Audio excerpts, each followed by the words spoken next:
So let's talk about how we relate to others.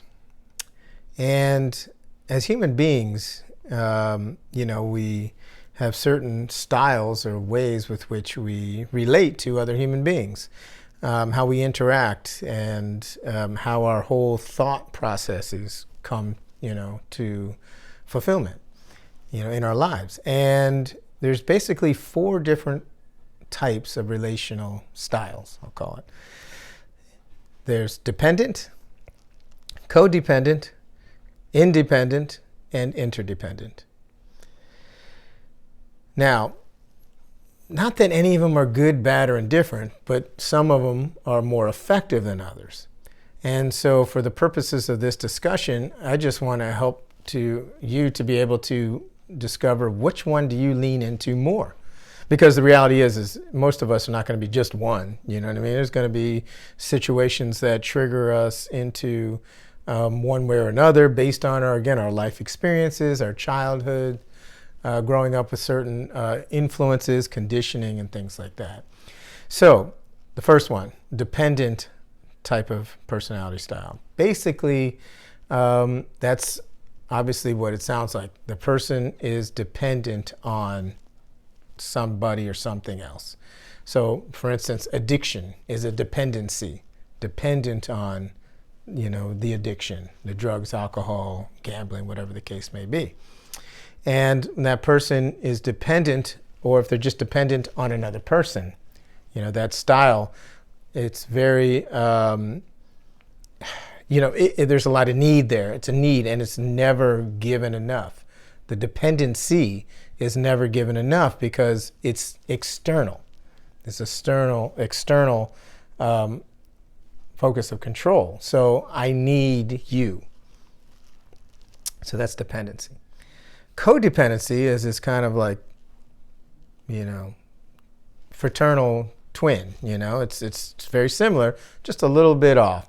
And the codependency, I'm codependent on somebody. And for the most part, this is not a something. Dependency could be on a thing, or codependency is I'm codependent on you. And so what that means is that I'm not fully dependent on you. Like in a dependency, I need you. Codependency is I need you to need me. So it's more of like I'm not in the dependent category where I just need you, but it's more kind of pervasive and underlying, and it's I need you to need me. And so it's definitely more subtle, and it's definitely harder to see in ourselves and in somebody else.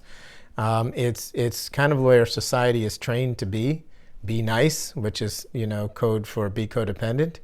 Because as I said in a previous blog, previous talk, kindness is where we're being kind to ourselves and another. Niceness is I'm just being nice to you so you'll like me, or I can feel safe again. Again, not a terrible thing. It's just awareness so that you can see that, it's not going to be totally effective in all areas of our lives. Independent is I don't need anybody. I don't need anything. I'm independent. I'm, just to myself, self-sustaining, self-sufficient. Okay, those are the positives on independence. The declaration of independence, those are the positives. The negatives are if I consume myself with independence, now I don't interact or connect or socialize or have any need for you.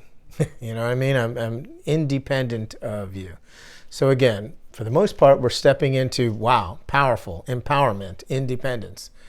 It's just a matter of if we take it too far, then we will lose our interaction and our desire to have that interaction, which will then take away some of our freedom and fulfillment, which is kind of bizarre, right? Because I'm feeling independent, I'm free. But if I'm not connecting as a social being of some sort, the way that works for me and you, then I'm going to then lose some of that internal freedom. Whereas interdependent is I am free to be me, and I'm totally in my own focus of control. And I connect with you too. and I allow you to be totally free in your own focus of control. And so we engage, we disengage, we interact, we connect, we come together, we let go, we move on, we release, we have joy and love, we have sorrow and anguish, we have all the different interactions, mundanity, boredom, whatever. We have all the interactions of being human interdependently with one another. So obviously they are kind of like stages of kind of self-improvement, but the reality is the human being can be generally one or two or three of those. I'd say to be all four, maybe in a lifetime for sure, all four. But it's hard to say one time you can be one, independent and dependent. Those are kind of like two polar opposites. But you can definitely be codependent and then feel interdependent sometimes, but then lose it and be codependent again. Or, claim your independence from being dependent and then lose the desire to connect with anything, which kind of brings you back to a kind of reverse dependency with I don't need anybody or anything, and losing that.